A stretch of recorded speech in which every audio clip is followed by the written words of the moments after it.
if you are a billionaire, it doesn't mean you have a class. Class and character is more important than what you have in your wallet or how big or how rich. Maybe you're a billionaire, millionaire. End of the day, if you don't have the class, you might pretend to be successful. We all know nobody can go and tell you internally in your mind, you know what you are.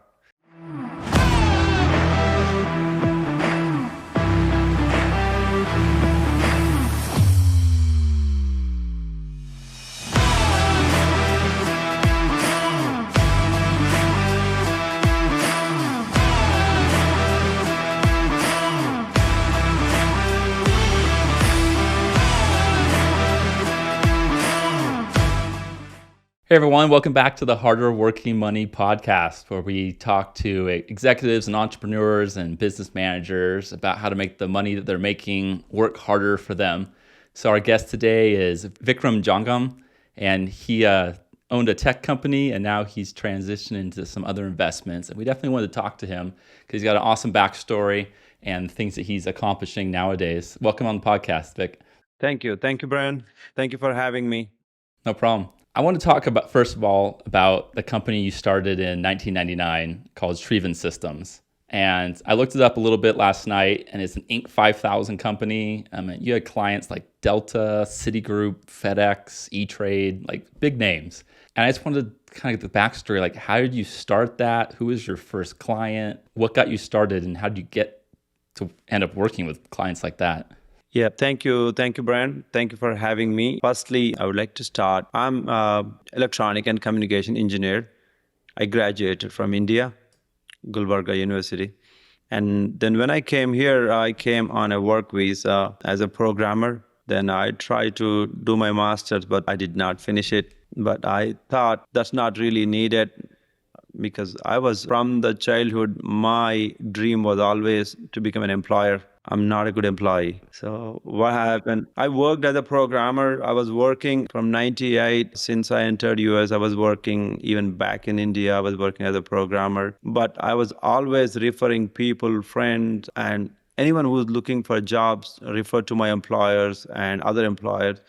But they always complain they were not being treated well. So they have this problem and they come back to me and ask me. When I saw that coming again and again, end of 99, I was thinking I should be starting something. When I'm good with that, I referred more than 30, 40 people to other employers. I thought I should be doing that, and I have connections, good at socializing with people and maintaining connections. So all these clientele where I was working, all the employees I was referring, they all encouraged me to start, and which is my dream. I always wanted to be an employer. Then I started in 1999.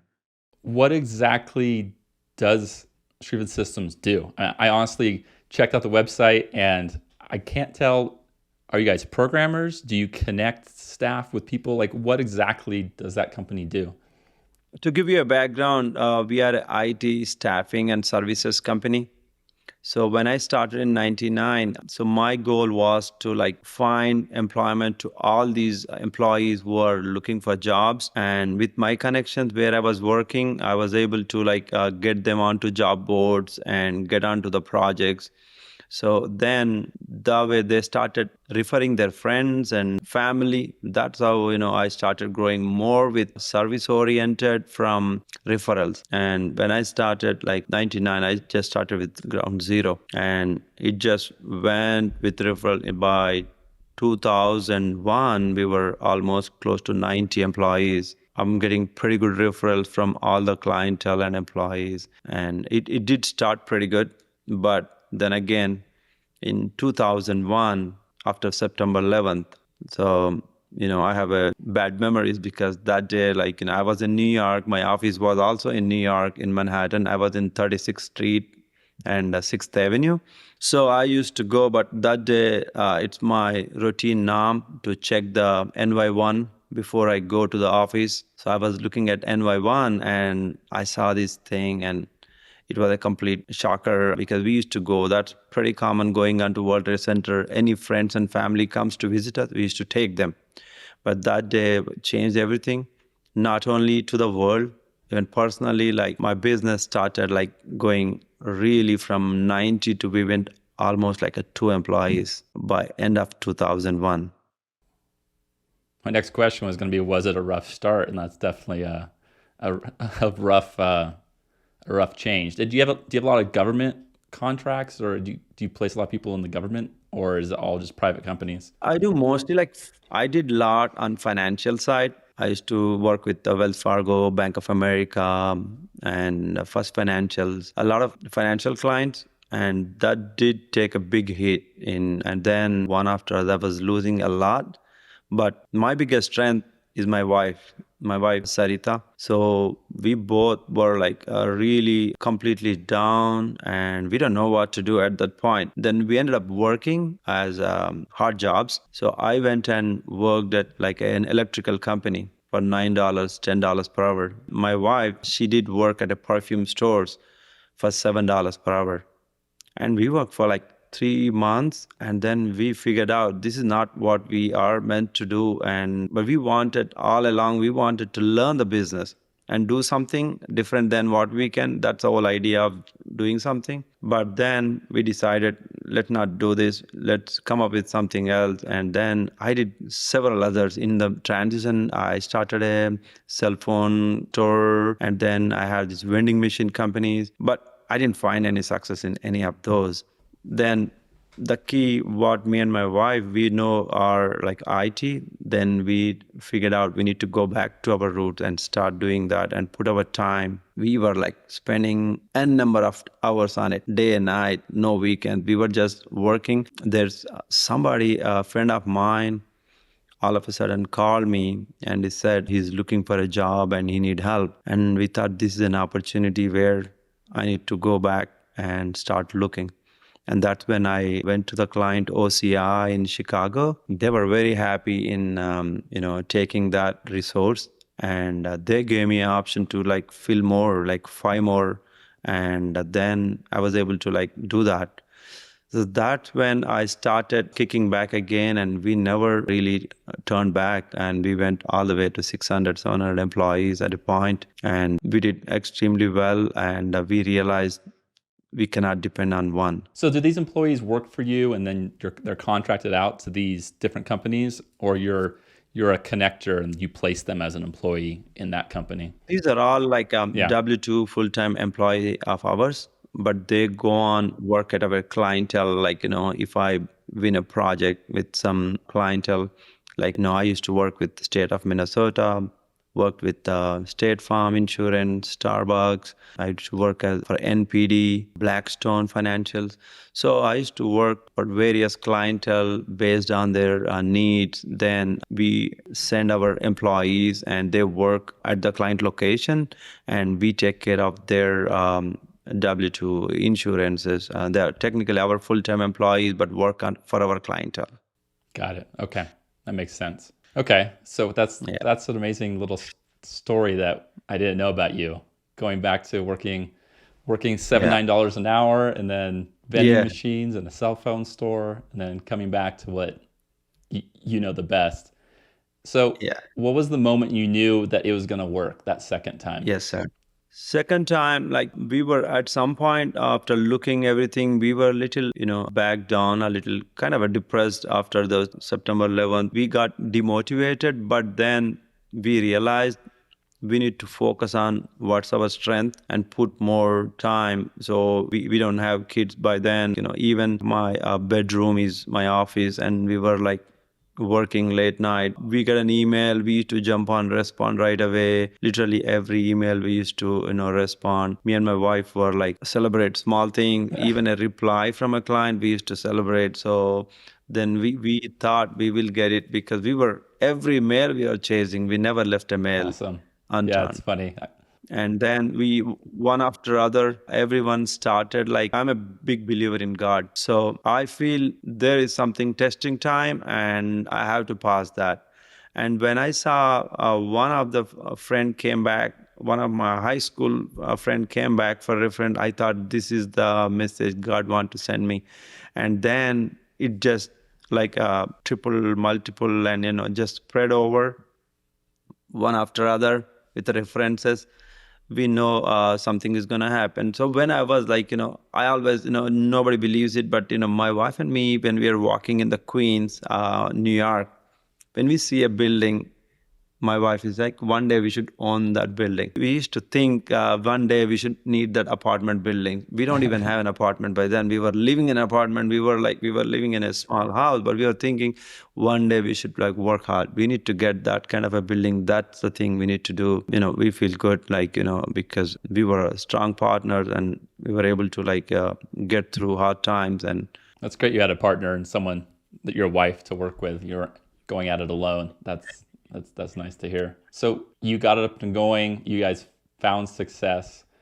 Did you run it for a number of years, or did you stick with that one venture? Because I know now, obviously, you have a lot of things going on. But how long did you run that one company? I still have it, and we still do it. But what happened once we have the success, then we started deviating. I got a couple of single family homes in New York. So I had like a 3 single family homes. But to tell you the fact, that was like a bad experience. I never really made any money. When I moved out of New York in 2014, I have to sell because I don't want to keep anything in New York. Because when I was moving to Dallas, Texas, when I moved, I want to make sure I sell everything off. But I didn't make any money. I came back with 550,000 negative. When I was selling the house, I went down on my 2 of the houses. I went down 550, and one house I just made 5,000 more than what I bought. So it was not a good transition, good experience in real estate in New York. Was that just New York, or was it just the fact that it was 2014? I mean, things had sort of recovered by then. Or is it just because New York real estate?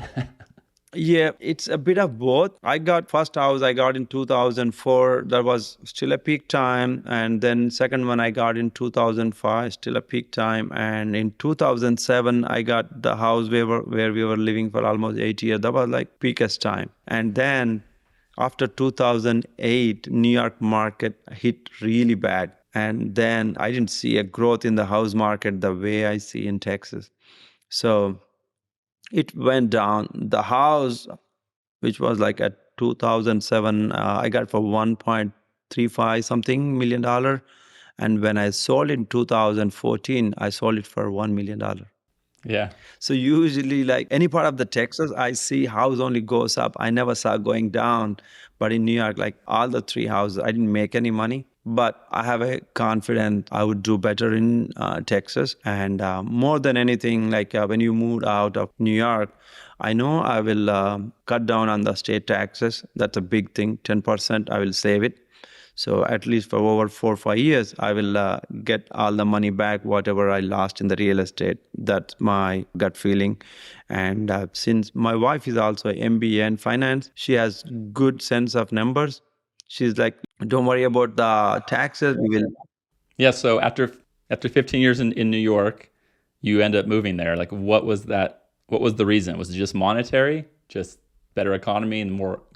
To be realistic, nothing. We never thought about the money. Money was never a criteria for us. Like, we had kids, and I have a 16-year-old boy and a 10-year-old girl. So I was not very happy the way my kids are growing in New York. For some reason, I always used to feel there is a lot of tension people have always on, I don't know, a lot of stress. I see everybody like, very stressful. I have good neighbors, but we hardly see. We only see over the weekends and maybe at parties. But then I didn't want, because when I grew up, I was always on the streets, playing on the streets. So that's a kind of, life my kids, I want to give it to my kids. And I thought, we're not going to stay here for long and it's not going to help them. This is the time they have to move south and spend time outdoor and play outdoor, not really staying in the Yeah, home and playing video games. a more traditional upbringing, I would say, or how I grew up in the early 80s. And that's why we left Exactly. California and moved out of state, because we found that other states had, it still existed how we grew up, playing outside streets, and kids are at neighbors' houses, and everyone's not running around with their hair on fire trying to keep up with their neighbor and produce enough money to pay for all the expenses in some of these states. It's just a whole different, like the pressure just goes down basically. So Right. It was great. And Yeah. I still tell everybody the same thing. I used to do exact same work what I'm doing here in New York, but the amount of stress I used to have in New York, I can't tell you. You will only experience the stress. But I go back and I see people going through, same thing. So I saw a number of possibilities moving south. Not only financially, I'm in a better shape in my health, and even same thing with my wife. We get to walk every day, and we get to like play outdoor. We get to go parks every day, every week. We used to celebrate, even though we have like 4 or 5 beaches next to our, within 1 hour distance from my home in New York, Long Island, but we never really had time to go. So since after moving here, we spend a lot of family time. That is something, I'm enjoying it, and my kids enjoy. So we like it. I think it's a pretty common story if you're not in Yeah. New York. If you're a business owner, entrepreneur, I've talked to a lot that find success and they realize like, do I want to double down on this, or do I want to figure out how to maintain this but take some of the stress and the pressure off? And I think that's when they start looking, how can they, I mean, they go two directions: either try to make their business run without them and just produce in the background, which we all know is very hard, or they look to diversify out to different options. So you moved to Texas. I did Facebook stalk you or YouTube stalk you a little bit. Do you live on a farm with cows and you grow corn? Is that true? Okay, so that's an interesting story. I don't live on the farm, but what happened when we moved here, right? To give you a background, when I moved, as soon as I moved to Texas, we wanted to build a corporate office for our Sriven Systems. So we built, 23,000 square foot. That was our first building. When we are doing the whole construction process, I fell in love with construction. Me and my wife, we were like meeting bankers, brokers, agents, title company. So not just doing business, socializing. I enjoy socializing. So when we did all that, I was like, this is fun. You work and you have fun too. So then I ended up doing more construction. Then I started into retail. I took the initially I got the retail based on my our CPA suggested us, you're paying a lot of taxes. You need to see a way where you can, how the only way you can reduce taxes is like you need to have some loss bearing real estate. Any real estate which shows losses, or you need to show something to show losses. Only to show losses, we ended up buying one not very well performing retail center, and then we started rebuilding that. We just upgrade it and make it look brand new, and then it started producing more, and we liked it. And everything in real estate, I liked it about, like, I want to touch, feel, go see that, the whole process. I enjoyed it. Then that's how we built it, but we never really thought we're going to build a real estate just for us. So we started, and then we went on buying land. Is something like I always like, being from India, being from the farm. My grandfather, he's a very big farmer and a landlord. So I always had this big connection with the lands. Then we were acquiring lands all over, like DFW and Austin, wherever you see a highway growth path. We used to like go anything 100 and more acres, and with the easement of future development. We just went on acquiring, but then we realized like we are only acquiring, and I didn't feel anything connected. Everything is somebody has, like, okay, it's all about money and commercial. So then we said we need to have our own farm, which we should not talk business. We should not talk about future investments or anything about business. Then we took a farm, like a 72 acres, Decatur, and that's our to-go place. Every weekend we go there. Friday night we go there, spend there. So then Yeah. I always like Longhorn, man. I have this fascination about Longhorns. So I wish I'm supposed to get a Longhorn there. I'm working on it. So I got two Longhorn babies, and we named it like a Sita and Radha, like very powerful names of goddess, the Hindu goddesses. Then my daughter and my son, they fell in love completely. They never used to like going to the farms or going near the cattle. Now they wait for a Friday and they want to go there, feed them, and then they started enjoying. And then we started slowly getting into some fruit. We put some fruit, and then we had some corn. So we're doing the all agriculture. Now we Okay, became a cool. So farmer. it is a family farm. That's neat. It is a family farm. So we made it as soon as we went there, we put it as first thing I did is like Jangam Farms. That's the only board I did. And I was like, no, this is not really what we have to do. We have to do some work. And then we started doing planting and all. I have plans for doing some green farm. I think your notes said you had 3,200 acres of future development land. Is that all bought and paid for, or is that financed? Like, Yes. the question I always see when I see someone holding a lot of land is like, how do you hold it for the period of time you need to, considering the carry costs, or you just buy it outright and wait? Yes. Okay. So that is like, what I did, I cannot do it now. So there's a big difference. So until last year, the interest rates were like 2.5, 3 max. So, and then even for the land, we were only paying like 20%, 30% down. So I was still able to afford it and pay 30%. And then I don't have to pay any taxes because this is all ags. I have cattle and farming. So every piece of land we got is like, ag exempt because of the farmers. Then some of them, which are like 5,000, 6,000 per acre, those kind of lands we paid off 100%. But some of the lands, we got it like 14,000, 15,000 per acre, but we got 20%, 30% down, and we have a 10-year, 15-year, 20-year loan terms, and with a 2.5%, 3%. So we were able to hold it. But with the current market, 7, 8%, I don't think we can even do anything right now. So we can't afford that right now. But most of them are in like a growth path. I have it like in Sherman, Blue Ridge, Farmers Well. When you go south, I have in like a Cleburne.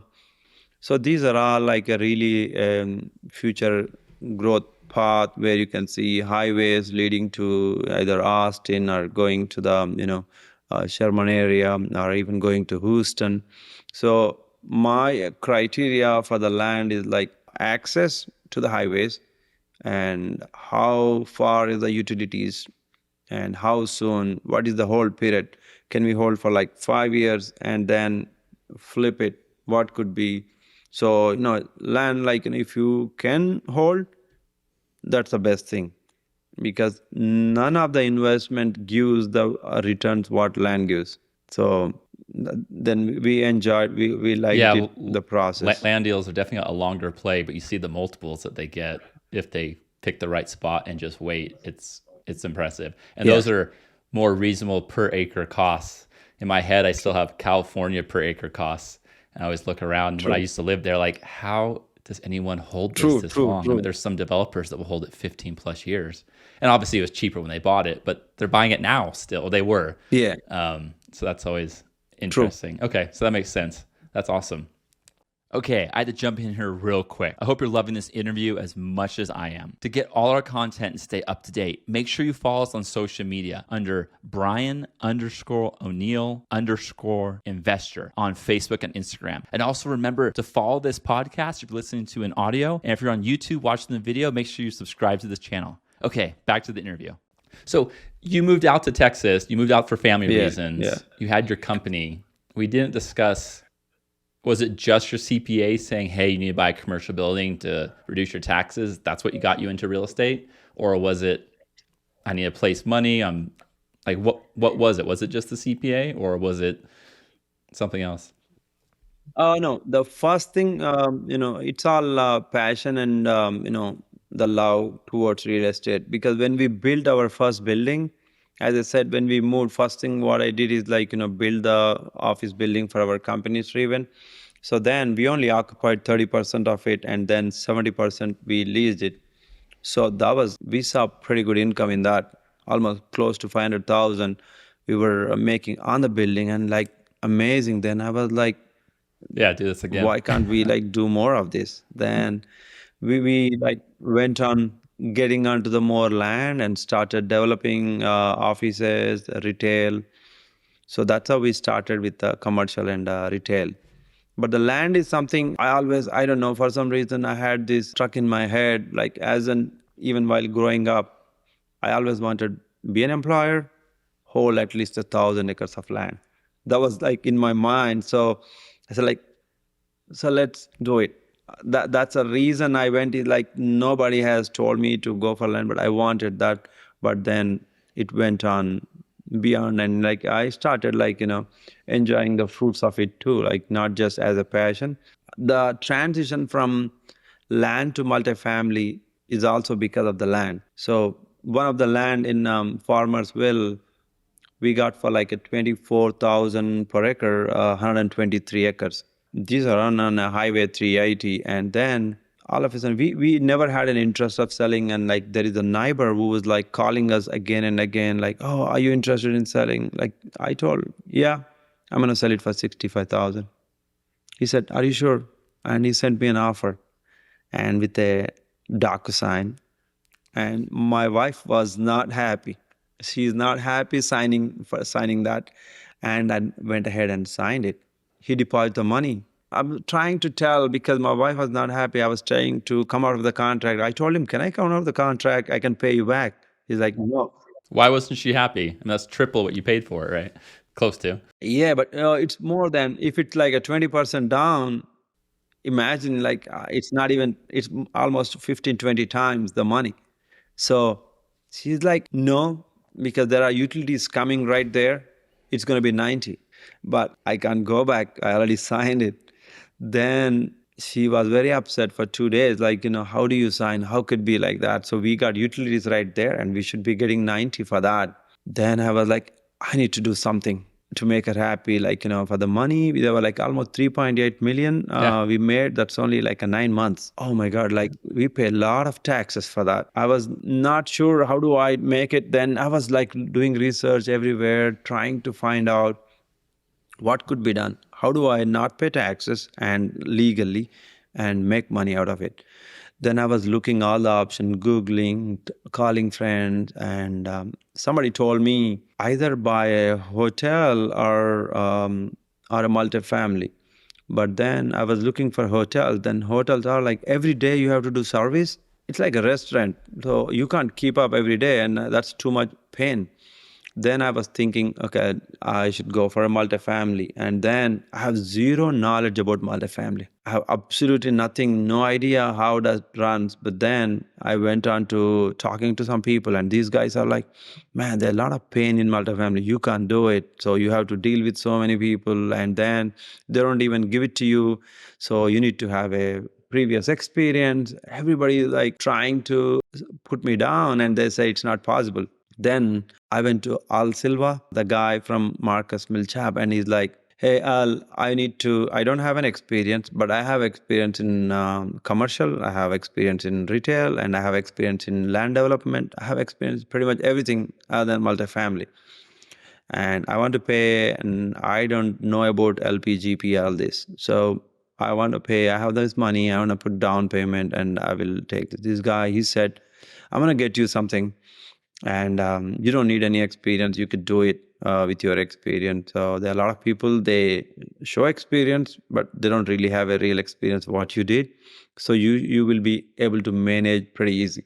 And then he did show me two of them and I gave an offer. So people said, oh, you're a first time buyer, you will not even get until 10 or 15 offers you present, you might not get for the first 10 offers. Then I got both of them. I was in best and final in both of them. Like, oh my God, then two, how do I only have money for one. I don't have money for two. Then I said, like, I'm going to go with a smaller one, the 86 unit one, because I want to learn, so get an experience on the job. So I went with the 86. And then I was very happy the way it's done, the whole process, transition, and I was happy with the brokerage. So it's a big experience.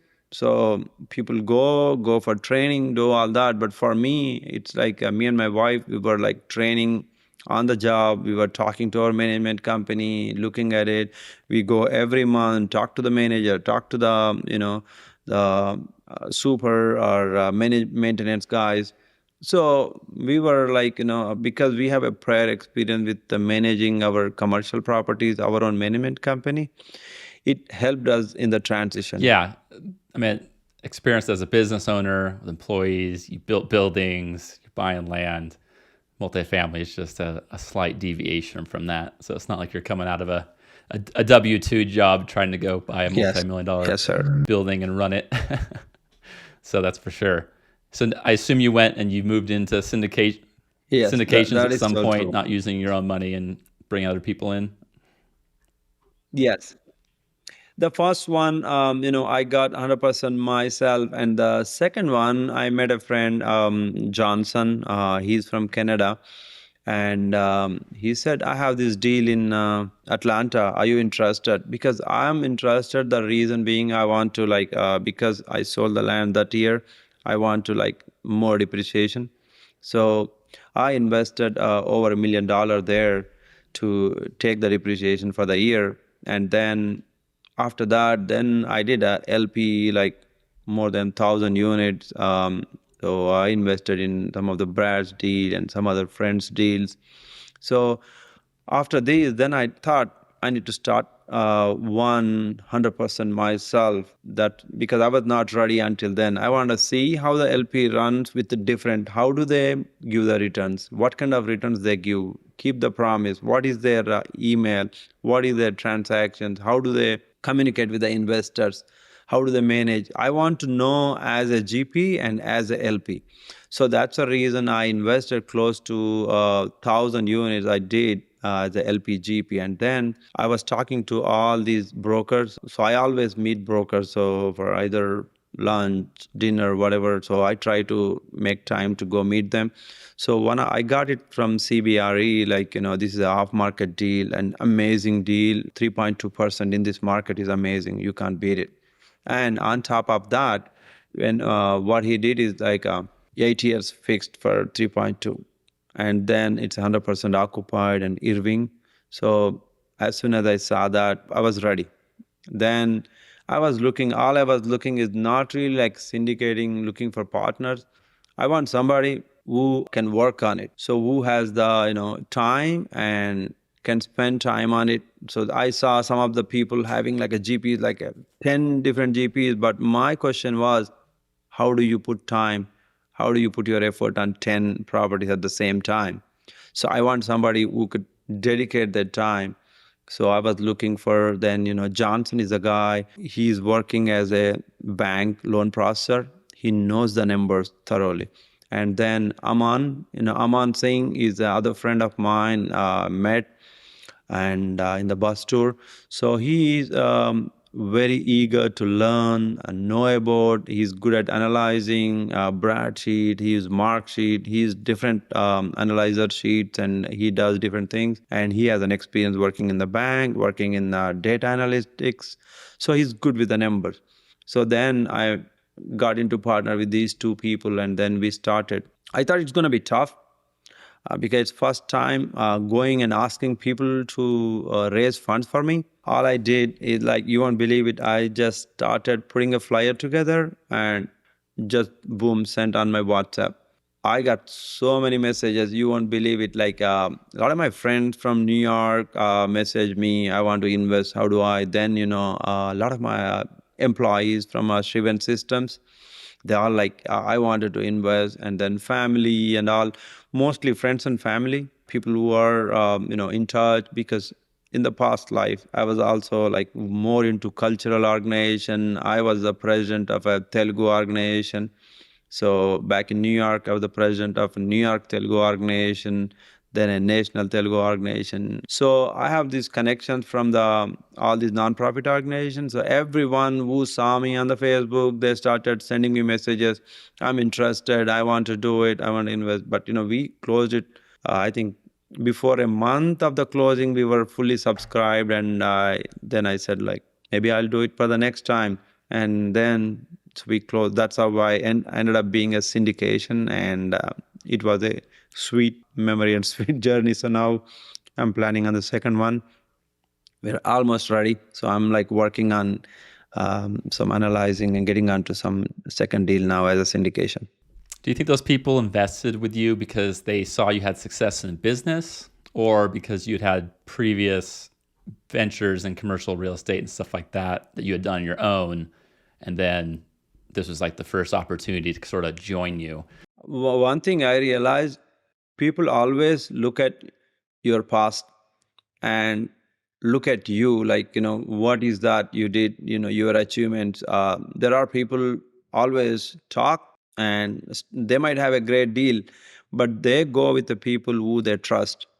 So if you have a business experience with you and you have a good experience, you still want to invest in your other deals. And if you are a good employee and you have a good communication, good relationship, he want to our family members.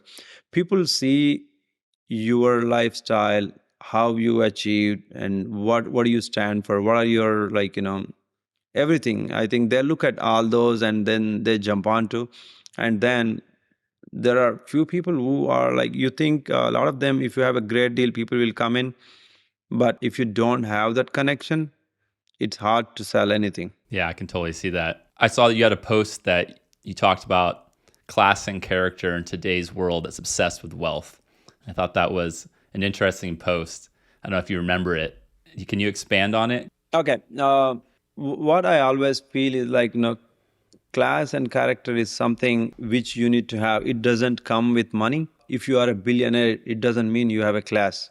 So I met several of them.